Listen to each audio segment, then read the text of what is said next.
America राष्ट्रपति दादागिरी कहीं सहउछंती नरेंद्र मोदी। रूस तेल न किणी अमेरिका को किणवा भारत को पड़िबो महंगा। 25 टंका नहीं 7 टंका फेराइला अमेरिका तथापि खुशी। ट्रम्प कथा मानी पुराना बंधु रूसिया को दुख देइछंती मोदी। अमेरिकार पागल राष्ट्रपति डोनाल्ड ट्रम्प जो भली दादागिरी करछंती ताकू काहेकि सहउछंती भारतर प्रधानमंत्री नरेंद्र मोदी। ताकू नहीं सारा देश रे चर्चा आरंभ होइछि।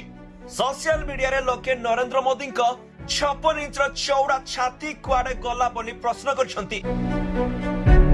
अमेरिका हठात भारत उपरे लागुथिबा 50 शतकड़ा शुल्क को 18 शतकड़ा ह्रास करछि। एही चुक्ति रे खुशी होई प्रधानमंत्री मोदी ट्रम्प को धन्यवाद जणाइछंती। आ अनेक लोके मध्य ए कथा सुनी भारी खुशी अछंती। एमिति कि किछि गणमाध्यम रे मोदी को आगरे अमेरिका राष्ट्रपति मुंड नुआइले बोली प्रचार करा जाउछि। किंतु प्रकृत कथा ठीक अलटा। भारत रूस रु तेल किनिबा बंद करिबा परे जाई एही बड़ चुक्ति होइछि बोली अमेरिका दाबी करछि। तेणु अमेरिकार पागल राष्ट्रपति चापरे पड़ी मोदी बाध्य होई रूसिया ठारू तेल किनिबा पई मना करछंती। किंतु एते सब परे भी भारत उपरे एबे भी 18 शतकड़ा टैरिफ लागू करा जायछि। जदि ट्रम्प मोदी को भल बंधु बोली भाबुछंती तबे 18 शतकड़ा टैरिफ एबे भी लगा जायछि काहेकि? तार उत्तर केही भी देउनहंती। भारत को रूस रु तेल बंद करिबा पई केते मूल्य देबाकू पड़िबो? जदि भारत अमेरिकीय तेल किनिबो तेबे यार मूल्य केते रहिबो?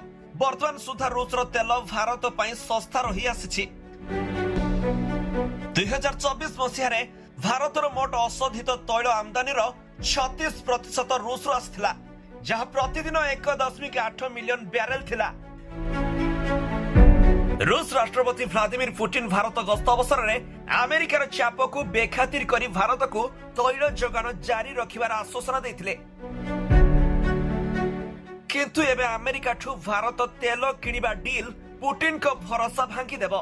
रूस भारत को रिहाती दर रे अशोधित तैल जगाई आसुछि।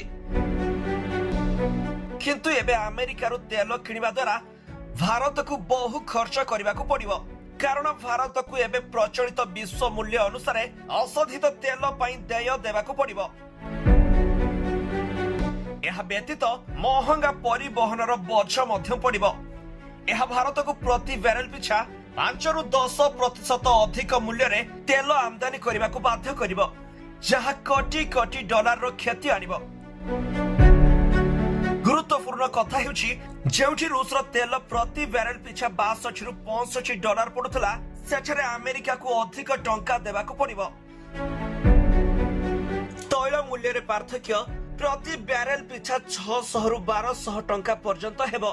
यह फल भारत कोटी कोटी टंकार क्षति हेबो। तेणु काहेकि नरेंद्र मोदी अमेरिका राष्ट्रपति कथारे राजी हेले ताकू नहीं लोके प्रश्न करछंती। Bureau report G7 Odia.